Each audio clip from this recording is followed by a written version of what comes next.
Welcome back to Comics, the podcast where me and my mom look through our comic book collection, 2 issues at a time. Today we're going to start off with a Marvel comic, Thunderbolts #1 from 1997, in honor of the movie that we just saw that was really good. Really good. And this is a double-sized issue, so it took me a little while to read. A good half of the issue is taken up with like news conferences, so Okay. introducing the new characters. Ooh, I love the Fantastic Four uniforms. Yeah, I like those that version of their uniforms. They haven't had too many really bad uniforms. I think it's the blue and the white and the number 4. There's a lot you can do with those elements.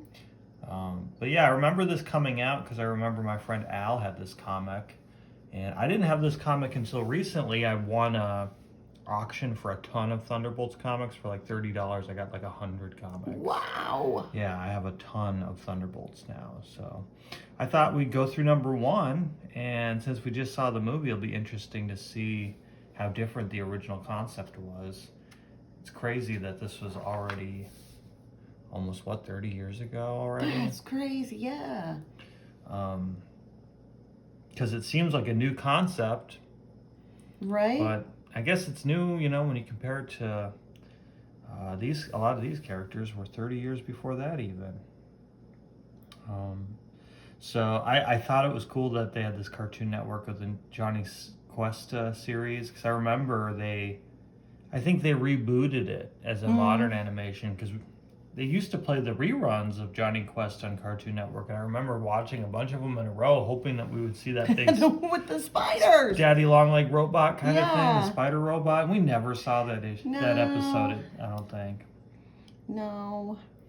But you know what? When I was a kid, I remember getting at Johnny Quest.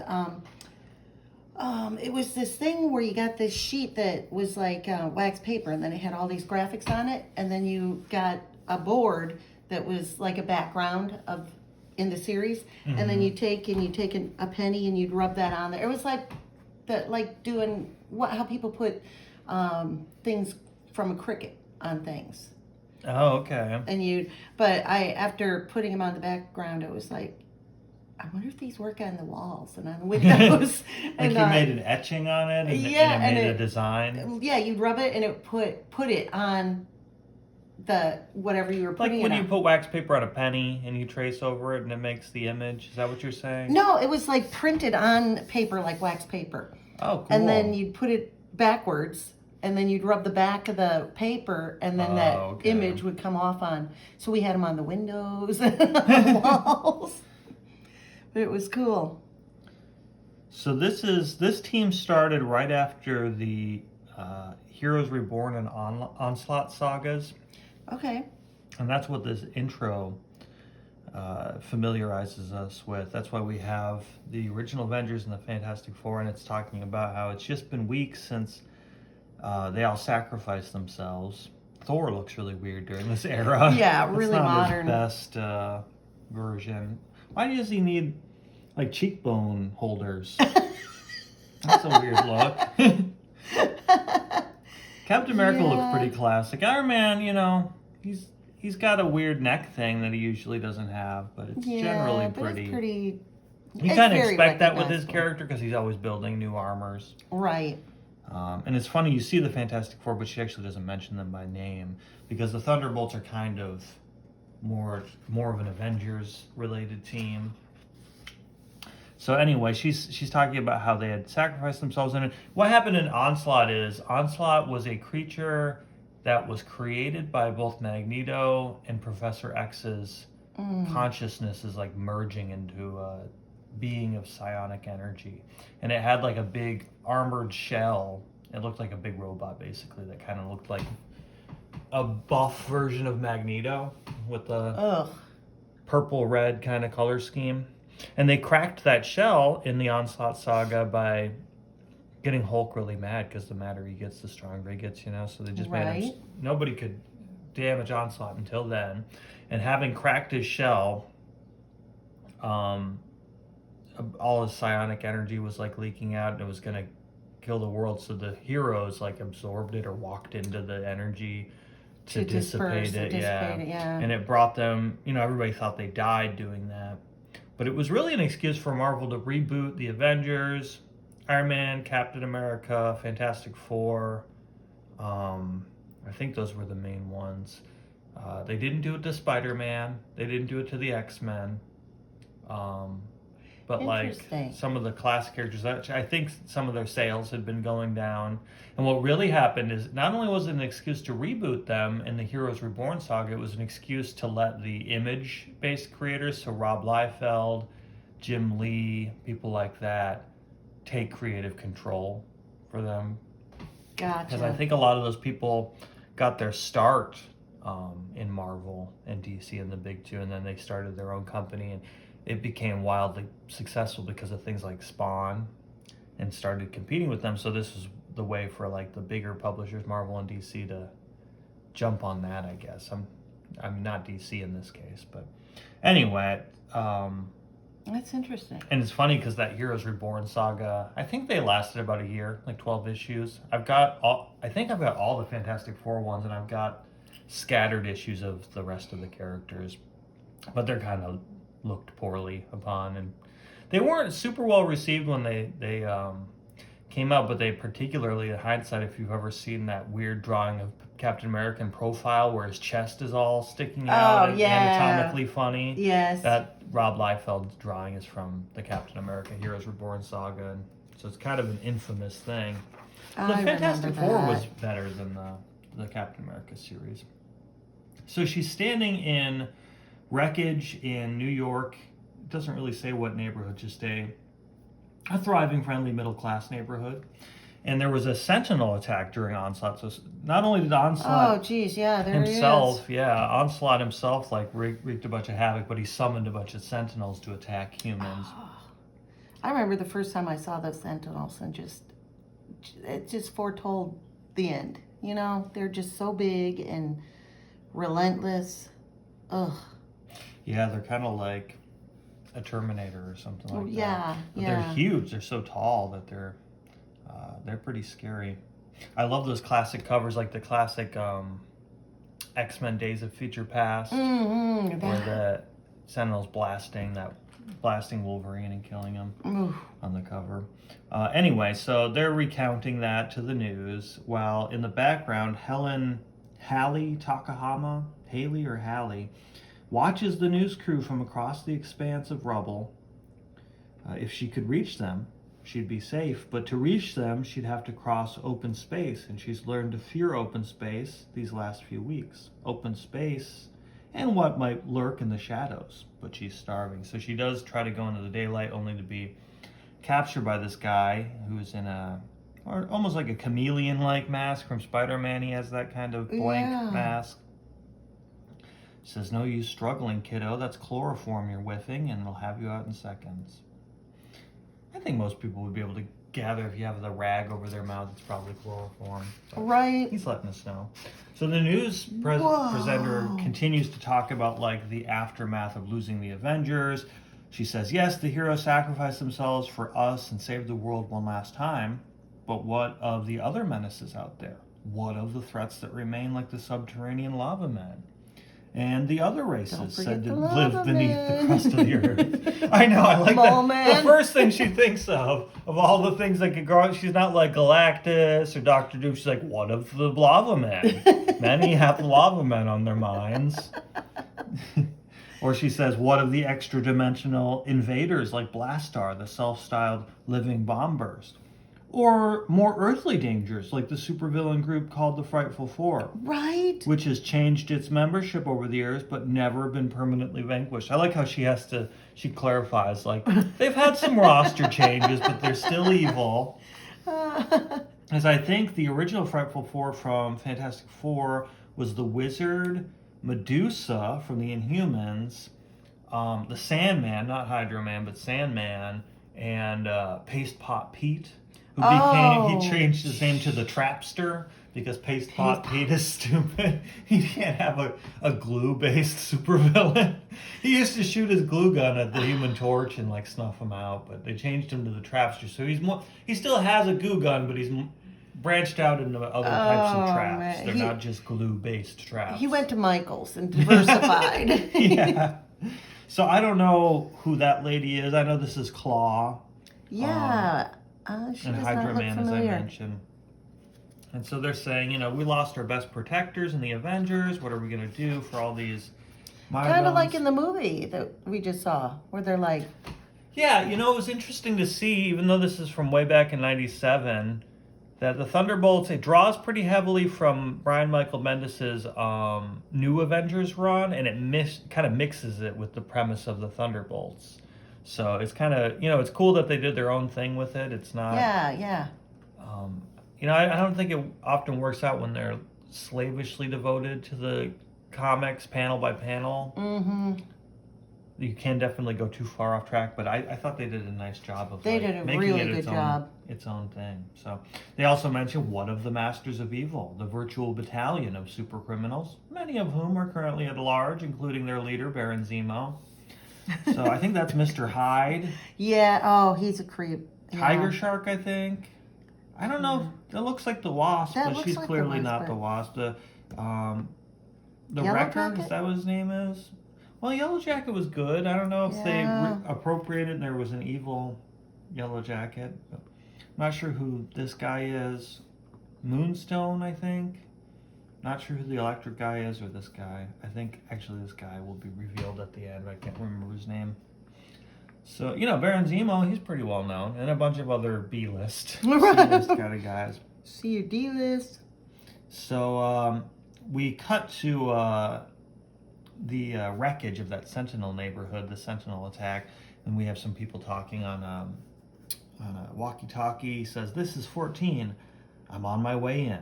Good 14. Nobody spotted you? You're joking, right?" They're called the Rat Pack, an elite paramilitary cadre of scavengers, thieves, and looters for hire. So they're just stealing a bunch of stuff from the wreckage. Okay. The leader apparently doesn't need to wear a mask, but his henchmen feel the need to do that. Right? That mustache, that'll do it for him. And yeah, he's like, "I'll just take my mustache off when we're done. Nobody will be able to identify me."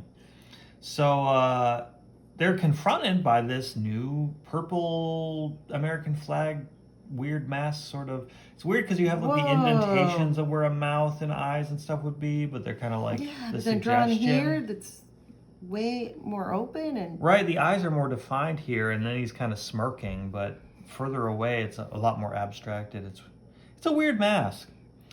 odd. That's V. So he says, "You're desecrating corpses and appropriating property that doesn't belong to you." "Yeah, I never would have guessed. So who are you? What are you going to do about it?" He says, "My name is Citizen V. That's V the letter, as in V for victory, not the Roman numeral. And I'm making a citizen's arrest." Isn't that funny? Like in a text-based medium, he has to say that so people aren't like, he's Citizen 5. But if he's saying that out loud in the world they're in, he would say, "I'm Citizen V." And they'd be, "Okay, Citizen V." He's like, "That's V as in victory, not Right. 5. And they're like, "Yeah, we heard you said V." Right. I wouldn't assume it would be, you would have said 5 instead of saying V. Interesting. Yeah. But, absolutely right. I'm willing to suspend my disbelief. But I had to point that out. I was a little clumsy. So they're like, "Well, Mr. V, we're going to blast you with all our guns." But before they can, he reveals the rest of the Thunderbolts. Oh shoot. Which is a very techie looking team, as you can tell. This was the late 90s, so everybody had to have like Cheek pouches. holders. Cheekbone holders. Yep, keep those cheekbones in. He borrowed that one from Hulk, or from Thor rather. But yeah, a lot of technology, just like vague cyborg looking appendages and stuff. He's gathering the Thunderbolts on their V-like glider here, and we'll be introduced one by one to the various Thunderbolts and their powers. So we have Atlas here. He's getting shot, and it just tickles him. He can't be harmed by normal bullets. Okay. This is Songbird. Songbird. Okay. We have or no, excuse me, this is Meteorite. That's Songbird. Songbird has the pink aura that she produces like sonically. Meteorite is in the orange. Then there's Mach 1, who looks like a fighter jet. Yeah. And Techno, who has a bunch of technology on him. He kind of looks like Forge from the X-Men with Yes, that he goatee. does. And then, of course, which Citizen one of the V, X-Men had the like thing around his... wrapped around his head. Yeah, was that... I think, didn't Forge have something like that, too? He might have. Either that or it could have been Gambit, maybe. Oh, Gambit, right. So, I liked what Mach 1 says. He says, lucky for you, we're the good guys, folks, or I wouldn't be firing mercy bullets. I like the idea. I guess they're like rubber bullets or something. It's a funny name for them, mercy bullets. So they're making pretty quick work of the Rat Pack here. When Atlas goes to subdue these people firing, and Techno butts in, he said, wait, Citizen V said to do this. And he's interrupted by Techno, who says, why should you have all the fun, Atlas? I'll configure my tech pack into a vibro generator that'll rattle these fools' skulls. You gotta find your own. So yeah, he's like breaking with protocol. They're all supposed to follow Citizen V, who's our sort of Captain America. He's like the shot caller. He's giving out tactical orders. And this breach of protocol leads to Atlas getting shot in the back, right between the shoulder blades with a rocket launcher. Jeez. Meteorite says, that might be enough to get through even Atlas's skin. And they're readying another charge. If Techno had followed orders, he'd have taken care of them. But as it is, he left Atlas wide open. Do we have a little jealousy going, or a little competition? Yeah, thing? well, yeah, Techno's just a little bit of a showboater, so that's going to be a part of our interpersonal drama here. And meanwhile, we've got a guy recording it from a helicopter, and the news says it spreads like lightning. We have Dallas Reardon. She says, Mayor's office, Dallas Reardon speaking. Oh, hi, Robbie. Did you get the papers we sent over on reclamation efforts? And what? A super battle in one of the ruined neighborhoods? No, I hadn't heard. Which of our sadly depleted core of heroes are involved? Oh. Do you like hot tamales or Mike and Ike better? Both. If you had to choose one. Gee, I mean, hot tamales is a commitment. Mike and Ike. At least you get two flavors to go back and forth. Right, and it's just kind of mindless snacking. But hot tamales, every time it's like they're up in the game. This font is so 90s. Yes. So the action is really very 90s too. Oh yeah, and the color schemes. Mm-hmm. Dallas Reardon's like, what, new ones? So she's surprised to hear about this new team.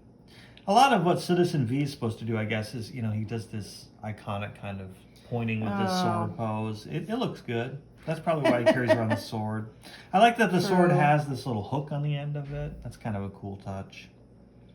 Yeah. So, you know, they're fighting when the Rat Pack tries to take off in this craft, and Mach 1 and Songbird are in hot pursuit when Mach 1 is shot with some kind of energy blast. And it turns out Songbird can not only use these energy things to fly, but she can use her sonic abilities to create a shield, like a force field around him. She produces a sphere of solid sound that shields Mach 1 as effectively as her sound-generated wings keep her aloft. And she's like, are you okay? He's like, yeah, my systems are rebooting. So he starts shooting, I guess these are safety missiles or mercy missiles or whatever. Wow. The missiles explode in a cloud of anesthetic gas. In the open air, I feel like it would be less effective. Yeah. If she put a bubble around them when that happened. It would say that. Uh-oh. Because you guessed how they're gonna. You could have wrote this comic, at least that panel. I'm good for one panel. So they're closing in on the leader of the Rat Pack. Number 1's discharged his primary obligation and can now turn his thoughts to escape. And he's confronted by Citizen V with his sort of thunderbolt-shaped end of his sword here. And it seems like he'll be number 1 will be captured. What the heck is that? Yeah, that illustration style is funky. It's for the Subway Kids pack, Ooh. apparently. He's wearing his Jinko jeans. Look at those wide leg Yes, he is. pants. He's wearing socks with sandals. That's Flesh-colored socks with Ooh, sandals. Ew. those aren't socks. He's got some funky ankles. When all of a sudden he screams out for his henchman, mouse hole, and they pull him through a secret network of tunnels. Atlas is like, I'm too big to follow, but if I shrink, maybe I can jump in. But they rigged the entrance to the mouse hole with explosives so that closes behind him. So Atlas can grow huge to a certain point, And he can get small, apparently. Okay, I don't know so- if he's getting smaller than normal or if he's just getting back down to normal person size. It seems like he's getting smaller. Like this would have been normal person So we size. kind of got Ant-Man and Cap a little bit with a little sword bit. instead of a shield. We've got Sue Storm a little bit. Iron Man is very similar to Mach. Yeah. Okay. Yeah, Sue Storm is kind of like Songbird, but it's a little different. Yeah. But yeah, they're similar powers. So they adjourn to their secret hideout, which is this pizzeria that has been abandoned, and they're sort of complaining about it. I think this is Techno. Yeah, he's saying, out of all of Manhattan, we have to set up in a pit like this. You don't see any other super teams living in garbage dumps, do you? Come on, there's hidden bases built by the Green Goblin and Dr. Octopus all over the city. Oh yeah, I bet there are. I know. Wouldn't that be cool if you lived in Marvel's New York and you go find some secret hideout by accident? You're like, That'd be "Oops, crazy." I was just trying to get on the right train. I found Doc Octopus's. Moment? Oh my god. Not more. No, the lava men this time. Crap. Got to do something about these lava men. So Techno's going on and kind of challenges Citizen V. Citizen V's saying, we don't have the funding to maintain a high-tech base. And Techno keeps going, so Citizen V kind of stares him down, and it shuts him up. His vague mask is enough to intimidate. He's like, I guess the blankness of it. yeah. So Songbird is thanking Mach 1, or vice versa rather. Mach 1's like, thanks for saving me with that force field of sound. You want to work on some combat maneuvers? So Songbird is kind of the nervous one. She's saying how scared she was and everything, and he's trying to reassure her, even though he's the one that got saved by her. Right, and she has very good natural reflexes and instinct. Oh yeah, Meteorite's gonna kind of check on everybody. She's going to check on Atlas, who's sitting on like a reclaimed salvage chair. All their stuff is all junky if you look at the sofa and stuff. And he's butthurt because Techno ignored orders and got him shot with that rocket. He's like, I'm a military guy. Chain of command is the thing that makes sense to me. Meanwhile, Techno, who's our kind of troublemaker, as you see, is getting served a cold drink from his little robot friend. And Meteorite's like, hey, we said we're not allowed to have anything like this. And he's like, it's not hurting anything. She's like, no, we can't have it. So she blasts his robot and smashes it. Whoa. Oh, hi, Meteorite. Would you like a drink? Can make you a Manhattan or a banana daiquiri or boom. And she says, the news helicopters saw us returning to our headquarters. They know where we live now. So clean up this mess or take it up with Citizen V. They'll be here soon. Correction, Meteorite. They'll be here now. So yeah, several pages are... That mask is really intense. It's so pointy. Look at her how pointy chin. Yes. It's like a bird. Gosh, I remember looking through these lists when I had comics from this era. There's a couple covers in the ad, but like pouring over, oh, Daredevil Fall from Grace set is $11. And like, I don't even know anything about it, but I'm just reading all the titles, just because you read the comic and then you run out of things to do with it. So you're like, I'm going to read it again. Yes, I'm gonna read every the ad. Read the letters page. So a lot of this section of the comic, this double-size issue, is a press conference. Kind of like how the movie ends with a press conference. Oh yeah. So this is kind of an important thing for the Thunderbolts, though, because they're really purposely trying to court the media and manipulate their image here. So they get a bunch of questions. Citizen V, any relation to government connections? You New York's newest heroes? Did you come from? And so, Citizen V silences them and says, we're just trying to help out, and we don't have any government connections. Here's the each member's name. Gosh, Cookie Crisp sounds like such a good cereal. Oh, it's so yucky. But it's not that good. Do they even make it anymore? Oh, good question. I haven't noticed it on the shelves in a long time. Gosh, who thought of that? Let's have chocolate chip cookies as cereal. It's so decadent. So, one of the reporters said, I like to know, Citizen V, if you're here to replace the Avengers and the FF, Citizen V, because he takes a long pause. Now his mask is completely blank from far away. Whoa. I like how, every character's features are more abstracted when you zoom out, but his goes completely white. No one can replace them, he says. No one. The world has suffered a terrible, terrible loss, one that cannot be assuaged. All we Thunderbolts can do is try to help out as best we can. So, they're being really humble, and they hear about something happening in the meantime. One of the reporters like, did you hear that the Rat Pack's been sighted? Like, okay, we're going to follow up on that. So they adjourn this press conference. So the Rat Pack is their new enemies. They're kind of set up as the first enemies. I'm going to skip through some of this talking head stuff because it kind of reinforces their characters of like Songbird being uncertain. I'm not really that big on public speaking, but if my mom's out there, I'd like to let her know that I'm okay and I love her. And, Techno's kind of reinforcing that he's the bravado guy, as they say here. Might call me the backbone of the team. After all, if not for my engineering genius, some of the other members wouldn't even exist. So oh my I wonder gosh. if he made this Mach 1 suit. Right, if he's the Tony Stark of the... Right.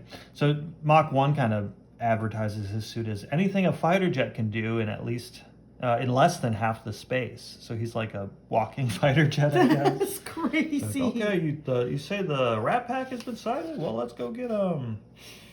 And when they see the Rat Pack has all of these jet packs, and they're clearly leading them to some kind of trap. So they're like, let's keep our distance, even though Mach 1 and Meteorite could probably catch up to them. Let's keep a healthy distance to not split up, because this is clearly some kind of scheme they have going. Dallas Reardon is like, oh, these Thunderbolts, maybe I need to talk to these people. She's on the phone with the mayor, I believe. So they meet up at the Statue of Liberty, only to have kind of like a bait and switch. The Rat Pack takes off, and the Wrecking Crew takes their place. So if you remember, the Wrecking Crew, kind of a classic, I think, Avengers villain / Thor villain. They were common criminals, but they got a hold of artifacts that were imbued with magical energy, much like Mjolnir, the Norse hammer. So the crowbar, the ball and chain. I don't know if it's this guy's helmet or and I'm not sure for this fella here. Maybe it's his belt or something like that. But I think that's how they started anyways. They each had like a tool that was magic. And so they're like, well, they're way more powerful than us. I don't know if we can defeat them. But Atlas is eager to try. So he gets big and pounces on them. Yeah, he's very enthusiastic. Yeah, he jumps down on, this is Bulldozer, I guess. So. Yeah, that would be the smart move. Because you see that guy and you think Juggernaut. He looks a lot like Juggernaut. This is the Wrecker. He's probably like the face of the team. Him and the ball and chain guy are kind of like the more memorable. Very blue collar. Yeah, they're kind of like construction guys, evil construction workers. So I think the team is what? Pile Driver, Bulldozer, Wrecker, and I can't remember the fourth guy's. What I'm looking out for the name. I'm sure somebody will say it here. So Songbird shelters some civilians near the statue from rubble, and it's going okay for the Thunderbolts, but these are definitely more powerful villains than they're used to taking out.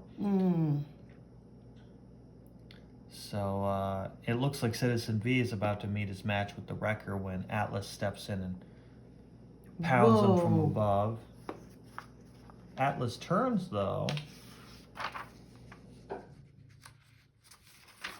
and is surprised. Thunderball, that's his name, like the James Bond movie. So he gets smacked with that giant wrecking ball, and he goes into the water and doesn't come back up, it says. So it's a little Dang. suspenseful. Meteorite takes a big chunk of rubble, or this pillar gets thrown at her. Ooh. And it takes off the arm, the torch of the Statue of Liberty gets torn off. It's a big shocking moment. Liberty is down. I know. And then Thunderball is like, oh, they're going to love this. The news cameras can catch me knocking down the whole Statue of Liberty. Oh, man. He says, that must have played well in Peoria, eh? Looks like you're doing a great job of protecting the Republic from criminal scuzzbuckets like us, eh, Flagman? Well, stand back, because if they like that, they're going to love this. No! Oh, man. Okay, Thunder Chumps, let's see what kind of heroes you really are. Surrender now, or we bring down the statue on national television. And they're all laughing when Mach 1 shoots these gas pellets into their mouths. And since, they're Asgardian superpowered people, Songbird takes your idea and confines the gas around their heads with little Sue Storm-like bubbles of energy. And they don't get one of them here. And so Bulldozer is like, oh, what's happening to my partners? And he looks up to see Atlas has emerged from the water, and he's ticked. So he's going to... Thunderball's the one that actually hit him, but he's like, I'll take it out on you, Bulldozer. Look how crazy he looks. That's insane. You almost cracked my cheekbone protector. So he punches him. That's a cool panel. Wow. Look how big his hand is compared to him. Yeah. Holy cow. And so they are triumphant, and the crowd is cheering for them, and the news cameras caught that adventure when a police launch boat pulls up.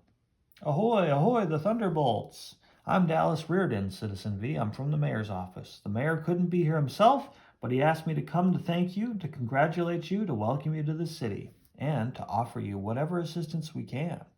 We're honored, Miss Reardon, and I'm sure we'll have much to discuss in time, but for now the Thunderbolts still have work to do.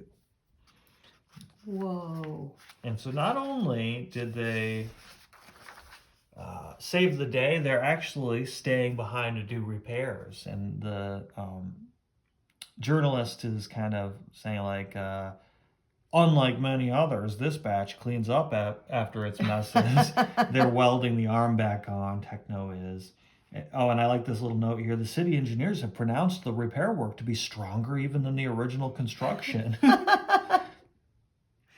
And a funny note here is the team has registered an incredible approval level, higher even than the Avengers after their public debut. Street vendors have already begun selling bootleg Thunderbolts t-shirts and caps, and business is reportedly quite brisk. In addition, our mobile reporters got some very unusual man-on-the-street reactions. Spider-Man's like, well, if they took down the Wrecking Crew, they're okay in my book.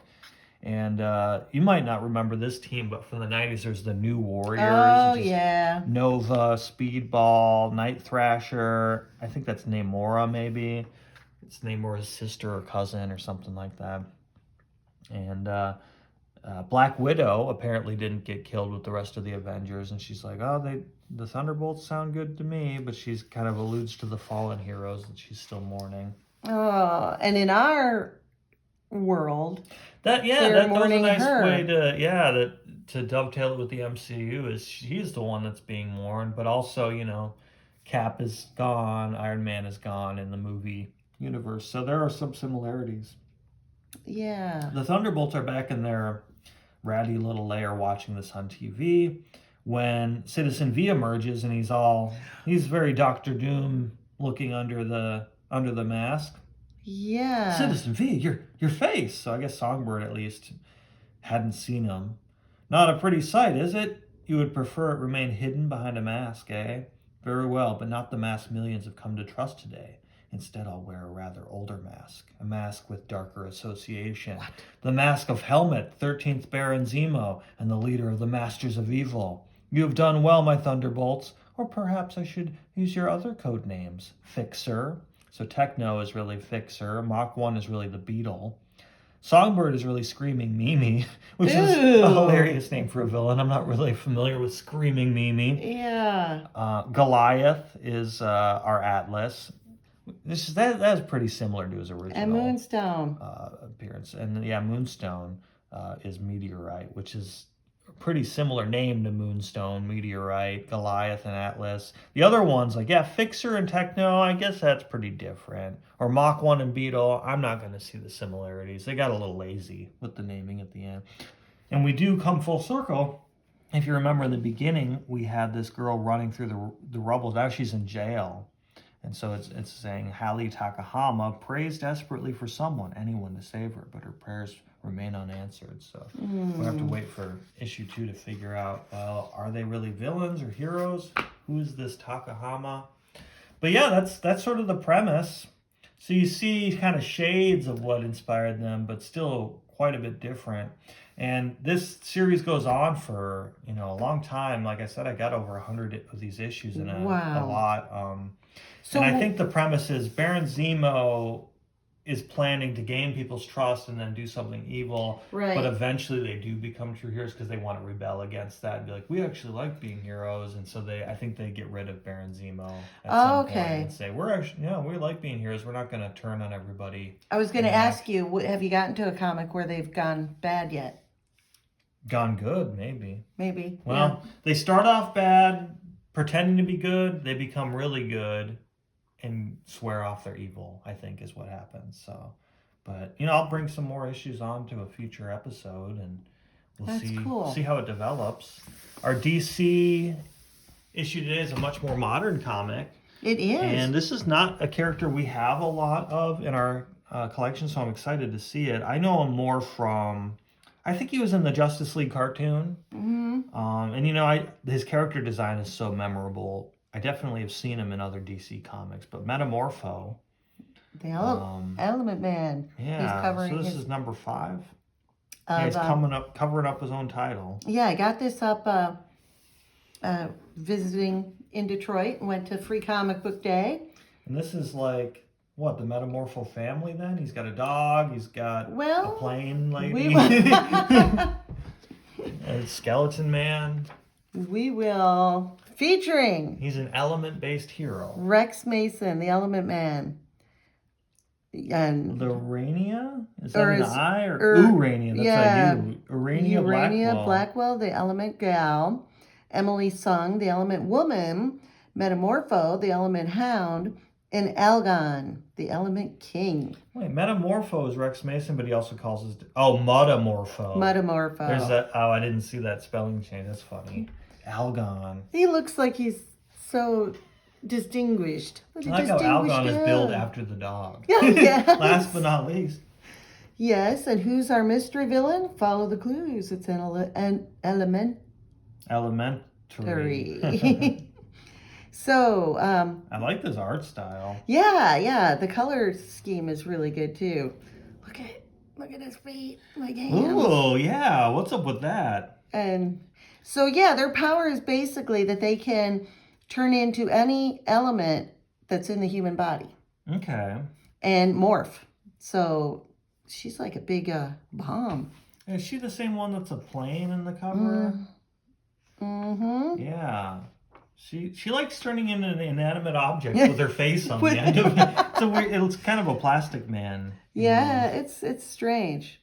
But then we have this guy standing here with the big eye on top of his head. For the fate of the world, where is Metamorpho? Right here. No, here. Over here. By Apollo, I'm here. Woof. What's better than 5 issues of the one and only Metamorpho? There's only one answer, Metamaniacs. It's one issue with 5 merely magnificent Metamorphos. Gaze and wonder as an all-new and all-now Element team forms, not merely to protect the Earth, but to save Soul itself. But is even a freaky 5-some fabulous enough for this? for this mission? Or worse, are there too many Metamorphos? I think so. Well, we're going to find out. Yeah, why do I always pick the comics that have a lot of like rhyming or words Alliteration. alliteration. Yeah. It's a crazy. mouthful. So we open to this They have to save the sun, apparently. the sun, yes, but the sun as in S-U-N. So these people, wealthy people, are being held captive by this guy, and he's in Simon Cyclops. Stagg. He's a billionaire, it says. Right. So he's holding him hostage and stuff, and he's said, "Bring me your finest wine." And he goes, "Oh, this is what I bring for all of the dignitaries I bring here." And he's like, "Blah! Now bring me what you say for yourself." And he goes, "Oh, have mercy, O thunderous one. Feh, just be glad my grand beef of destiny is with Metamorpho, not with his pathetic employer. With Rex?" He kind of got the Wolverine as a stylist. Yeah, he does. Give me On some both Wolverine sides. horns. I mean, I could you elaborate on that, your thunderingness? I wondered where the less wrinkled human was cowering. But if you're attempting to trick me into divulging the master plan of Cyclops, whom I was recreated in android form to serve, know that you risk a dire consequence, perhaps direst of all. Oh, for the consequence is, yes. The dire consequence is, yes. Beware, the consequence is hearing a really top-notch master plan that makes any plan of yours seem utterly insignificant. What is buying a new couch compared to ruling the world? What is going for mimosas on Karen's birthday compared to ending civilization? Hearken unto me, pitiful meat creatures, for my tale begins as sons make war. Oh, wow. He's over here terrified, holding his huge dog. It's like a Saint Bernard. It is. So anyway, he says, "Oh wow, right. Every sun in the universe has its own sun god. Yet at the dawning of the cosmos, only one could be crowned the true Sun King. Thus, sun battled sun in a great interstellar duffing up. I've never heard that phrase. Me either. I'm going to be the rising sun in this here space sector, you lousy dwarf star. Oh yeah, try saying that with a chromosphere sandwich in your radiative zone. Nyuk, nyuk, why I oughta. Wise guy, eh? They're like the Three Stooges then, apparently. The eventual victor was known as Ra Prime. He's even doing the eye. Yes, he needs to put his hand up. Yeah, you gotta block it. Jeez. And so the victor was known as Ra Prime, Lord of the Jeweled Sun. And in victory, he gave his mighty edict. Heed me, my solar servants. No more shall sun battle sun directly, for such contests are too dangerous for the planets in our care. And he's over here. Quiet, you. Should one sun wish to duel another, their war will henceforth be fought through proxies, selected lesser beings. But let not such challenges be made lightly, for if one solar gladiator should fall against another, the sun they represent shall face the penalty. The penalty? The penalty? The penalty. Under solar law, any sun that loses a challenge by proxy must face total obliteration, sun death. Oh, God. He's over here comforting his dog who's got a whiskey barrel.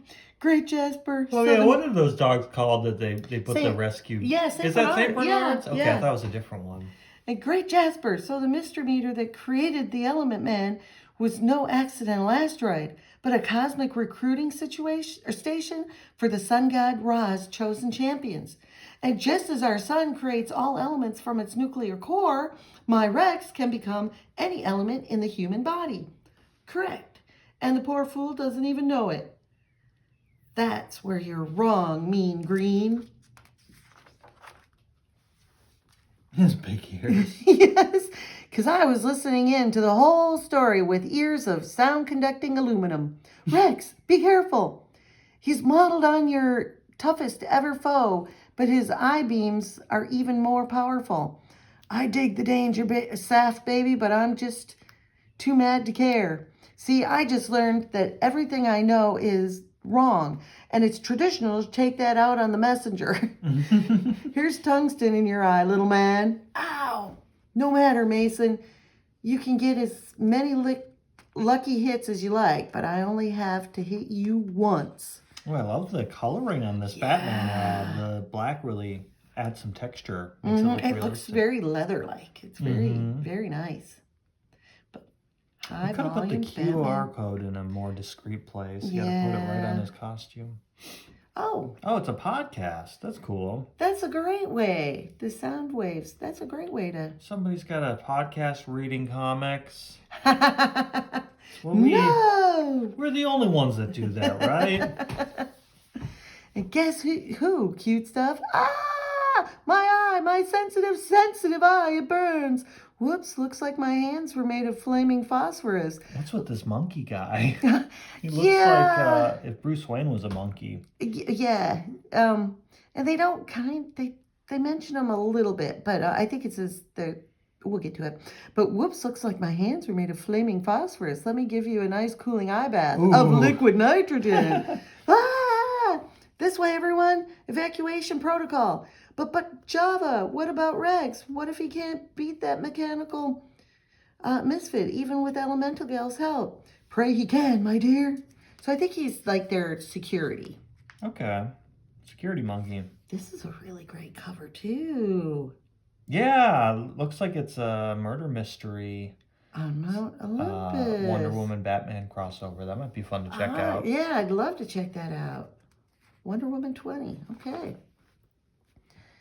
Or our whole solar system is doomed. Your elemental tricks can't hurt me for long, fools. And I'll fulfill my pre-programmed mission for Cyclops when I destroy you both. Shuffle your atoms all you wish. I'll just tear them asunder. Does it explain what the Cyclops acronym means later? They don't really in this issue. I think that maybe in one of the previous issues they talk about it. So he shoots Rex. Right, it makes a hole. He puts his head through his own body. She yells, Rex, holy Hannah. And I do mean holy. That disintegrator beam took my molecules apart like an erector set. I thought the last kook to pop out of Staggy's lab was dangerous. But Thunder 2.0 is all yesterday, woman. Is all yesterday, woman was and more. Woo! Yesterday Woman, that must be a previous villain that we saw. If this solar gladiator jazz is on the level, we can't afford to lose. And it looks like even me and Rainey together can't fix his wagon. But that gives me an idea. Relax, E.G. The one and only Metamorpho is still alive and kicking. You don't hear that as much anymore. Fix your little red wagon. No, you don't. And so he does the Captain Elastic or whatever Plastic Man thing and stretches his leg. A solid chromium foot and kicks him in the back of the head. One of the hardest substances in the human body. And now this creep's face. Now, while he's dazed, signal the shade SHADE, Superjet. Oh, another acronym. And then you and me can slink out of here. Wait, we're running away? So they turn their bodies into slinkies and boing, boing, We need boing. Stan Lee here to write a really long... Super fans will know that shade stands for something other than the other thing. Right, like with Cyclops. But it ain't so, baby. We're not running, we're relocating. If he's going to beat us, he's going to follow us. Away from Sapphires, Stagsteed, Java, and Jump City. And a strategic retreat will buy us time. Enough time for a little something I'm calling Plan M. Plan M for Metamorpho. Not quite. Follow the shade Superjet over the page, reader. That's kind of harkening back to Stan. Yeah, he's breaking the fourth wall a little bit. A little bit. To a high-rise apartment in the unassuming town of Belmont, Michigan. Got the comic in Michigan? Oh, really? And it takes place in Michigan. Huh. Home to one Emily Sung, better known to element aficionados by another name. So you finally got a use for Element Woman, huh? Well, nothing doing, Mr. High and Mighty Rex Mason. Between you and the Justice League and even the Doom Patrol giving me the chemical brush off, I've gotten to know when I'm not wanted. If Mr. Terrific didn't need a super dog sitter for E-Dog, I'd be unemployed. Not that you care. Rough. But for those joining us with a hearty, what, huh? Emily Sung was an ordinary student until a mysterious and never explained accident gave her all of Metamorpho's power. And that's definitely accident in quotes. Ask Miss Shade here what she knows about it. Well, Element Dog was an ordinary stray dog until direct exposure to the godly energies of Ra gave him all of Metamorpho's powers. Woof, woof, woof, arf, rough. Hey, that ain't fair. And now you're up to speed. When I came to you after the accident, it was an accident, not that I was there. You promised me you'd help me control my fabulous freak power. Your words, not mine. And I was gonna. Time just got away from me a little. Not one lesson my whole time with the Justice League. I didn't even know how to become lead. And then we had to fight the red Kryptonite Man. The look on Superman's giant ant face. I'll never live it down. His giant ant face. Yeah, Superman's giant Maybe they got changed into ants. That's strange. Giant ants. Okay, mistakes were made. The important thing is I'm here now. And I'm here for you, kid, to invite you to my all-now Element Team Supreme. Really? An Element Dog too? Arf! The more Metamorphos, the merrier. I mean it. Can you imagine your dog changing into stuff? Ugh. Gosh, a super team where they all have the same superpower is kind of interesting. It's a concept. It's like, ew. More Metamorphos? Careful what you wish for, Rex baby. You might get it, and we do mean get it. Well, huh? What's shaking? This building isn't a giant robot, is it? Oh no. So what are we gonna get? Ooh, this that is looks like a neat. cool ad. Yeah, I like this version of Wonder Woman. Out of time. Looks like it's a big crossover. World's Finest Justice League. Yeah. That might be worth checking out. Interesting. So then Mr. Terrific didn't just set me up here to watch E-Dog. He wanted me to watch the town. Belmont, Michigan? What could happen in a tiny town like this? I know the answer to that one, honey. This burg was built on a secret portal to a place called the Kingdom of Elements. Kind of like a storehouse for raw metamorph power, and it's guarded by a joker we both know from way back when, Elgon. The ancient element man. Ave mortals of Michigan, I return to you in all my timeless wrath. A Roman soldier who explored the same kooky pyramid that turned me into Metamorpho only 2,000 years ago. Oh, wow.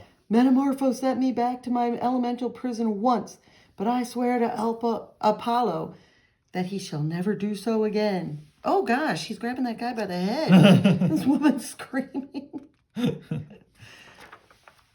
So he's a villainous version of Metamorpho. Apparently. As you can see by his skull-like head. Yeah.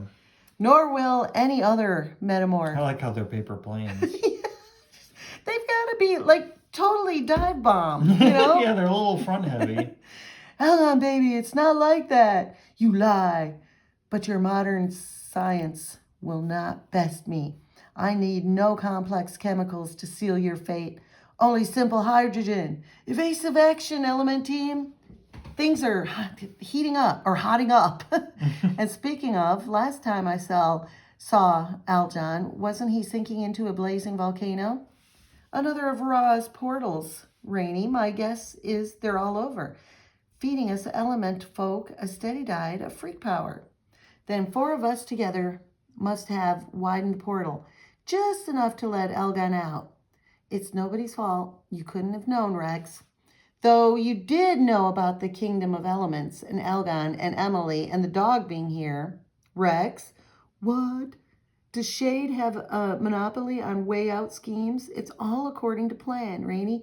Let me grab a quick updraft from all this burning hydrogen and come down as good old H2O to put out the fire in his Roman belly. Why, you? Easy, Elgon. I just want to talk, one chemical freak to another. There's nothing you can say to me, Mason, unless you wish to take my place as guardian of the sacred elemental power. Someone has to take up the holy mission, and my turn was over centuries ago. Take it up with management, friendo, because I got an even holier mission on the go for Big Daddy Ra. What do you know about solar law? What? By Jupiter's beard, has there been a challenge, a contest of solar gladiators? Then we must not waste our strength on each other, for the sun itself is in dire peril. But what solar champion would dare to challenge one of mighty Apollo's own metamorphs? I would dare. Who do you think it is? Good old Cyclops. He's so goofy looking. The Thunderer. Blow it out your eye hole, you fink. Wait, this is the champion? An android? A mechanical creature? What matter of sun could such a being represent? Doesn't matter. The important thing is that there's 5 of us and 1 of him. And if all of us work together, we can... Together? Sure, together. I know, we've been enemies, Elgon, the old kid, but you're on the elemental team. The Meta Musketeers. There's no way even the Thunderer can take all of us. But Mason, he doesn't have to. Apollo might have created many champions, but by solar law, numbers don't matter. It's still a single combat. If the Thunderer defeats 1 of us, he does beat all of us. And now that you've gathered us all together, he can pick the easiest target. Uh-oh. What? There's lots of woo and sapoom. Oh, man. Took his head clean off. Yeah. Isn't that just graphic? It looks like he was part wood and part... Ugh. Ulp. Ulp is right. No Ulp ever Ulped more. For one brief instasecond of combat, a solar system's doom is sealed. He's whining. Thunder, buddy, it can't be over just like that, can it? A big shot like you needs more of a challenge. Am I right? What? Say we make it best of 3. Cease your sniveling, Rex Mason. The stellar duel is finished. But you didn't wait for the bell or toe was over the line. You were traveling outside, out of bounds. Any old Elgon isn't down yet. Take a look. He's raring to go. Oh, he's melting. He is elted, May, into a puddle of chemical udge-slay, Mason. The dog's looking it up. The old rope-a-dope. I've seen it 1,000 times. Come on, just one more round, huh? Bah! Your pleas are useless, Mason.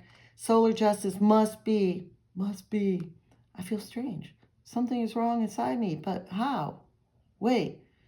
I count 1 metamorpho, 2 metamorpho, 3 metamorpho, 4. Where's... And... Kabloom! There! So much for the Thunderer. When I realized he was an android, I just entered his systems as a simple air and got right in between all the gaps. Then I took my regular form and burst him from the inside out. Simple as that. As simple as that, huh? Oh, you didn't think of it either. Never mind, as long as somebody did. That's what matters. Hey, maybe I'll put this on my application for one of those new Justice League membership cards. Not like they'll turn me down now. After all, I just did save the sun. Boom. Oh, don't feel bad, Em. It's my screw up. Boy, nothing like the end of the world to make a guy regret his life choices. Sapphire, baby, why'd I let you go? What was I thinking? Really? That's what you regret, Mr. I Doomed the Earth? Wait, look, both of you. The explosion's collapsing back in on itself, and something's coming out of it. Something or someone. people of Earth, this is the voice of Cyclops. Though you may know me by another name, it is now too late to stop me from achieving all I have ever wanted. As of this moment, your sun has been replaced in the sky by Solaris. The reign of the tyrant sun begins. No! You can't spell a sudden, overpowering, late arriving revelation in space without Solaris. Will the new age of Metamorpho be the last age of humankind? What dark plans does the tyrant sun have for the little blue marble we call Earth? How can even the merely magnificent Metamorpho, that freak-powered philosopher of the fighting arts, lay a glove on a celestial body? And surely, now is the time to bring the raw realm back into the narrative. You would think metamaniacs, but you'll have to buy the next issue to find out just what creates the cosmic catalyst for Sacrifice of the Hero Sun. Boom. I think that Solaris character is in the All-Star Superman story. Really? That was a really cool issue. I wasn't aware of all the different versions of Metamorpho. I wasn't either. I really like the art and the coloring. I like the humor too. It's early on in the series, so maybe we need to check out the other issues. Yeah. It might be fun. Yeah. It's got a good sense of humor, good action. It does. Good action. They're not afraid to kill. They're not afraid to kill. That's always a good selling point. All right. Well, if you enjoyed watching this, give us a comment and a like and subscribe if you want to. And thanks for watching.